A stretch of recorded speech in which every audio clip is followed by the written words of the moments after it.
Salam dostlar. Həmişə mən vurğulayıram ki, qida borusu yırtığı olan insanlar bəzən təsadüfən aşkar olunur və bu insanlar uzun müddətli olaraq başqa həkimlərə yanlışlıqla müraciət edirlər. Başqa həkimlərin də bu yırtığın tam dəyərləndirilməsi üçün yetəri qədər müayinələr və s. olmadığı təqdirdə xəstələrə uzun-uzadı müalicələr və başqa girişimsel prosedurlar edirlər. Hal-hazırda yanımda əyləşən xanım xəstə rayonların birindən bizə müraciət edib.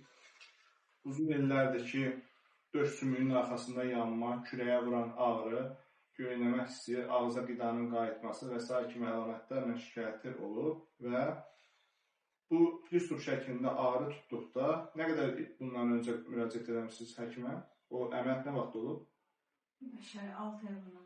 6 ay bundan öncə belə bir plistur tutduqda həkimə müraciət edib. Həkimlərin apardığı müayinələr əsasında düşünüblər ki, ör kisəsinin plisturu yaşayır xəstə və xəstəyə açıq üsulundan xolistektomiya, yəni ör kisəsinin çıxarılması əməliyyatını icra ediblər. Əməliyyatın səhərisi günü xanım həmin plisturları yaşayıb. Əməliyyatın səhərisi günü bu plisturları yaşadıqda xəstəyə sənin mədəndə problem var deyir, düzün. Və göndərdilər sizi mədə həkiminə.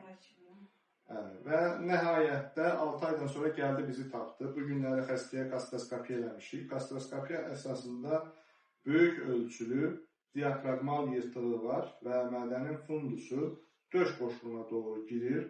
Və bunun üçün xəstədə daimi yeməkdən sonra ürək döyünmə, göynəmə, sinənin arxasında tikə qalma hissi, həmçinin iki kürək arasına vurulan yandırıcı ağrının olması, yeməkdən sonra aşağı əyildikdə, deməli, qidanın ağza qayıtması kimi şikayətlər var. Doğrudurmu? Bizi müraciət elədiyi, apardığımız müayinələr əsasında xəstədə hiatal herninin artıq 3-cü dərəcəsinin olduğunu aşkar elədik. Allahın köməkliyi ilə xəstəyə laparoskopik üsulla fundoplikasiya əməliyyatını icra edəcəyik. Əməliyyatın səhərisi günü xəstənin yenə dilindən o şikayətlərinin olub-olmadığını soruşacağıq.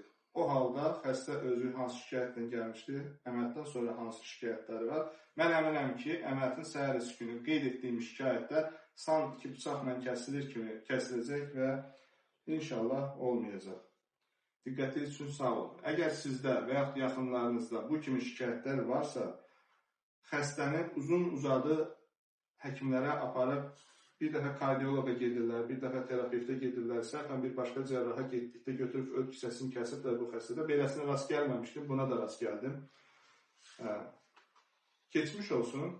İnşallah bu işi öhdəsindən gələrik və xəstəmizə də şəfalar diləyirəm. Allah qoysa işimizdən faydalanarsınız.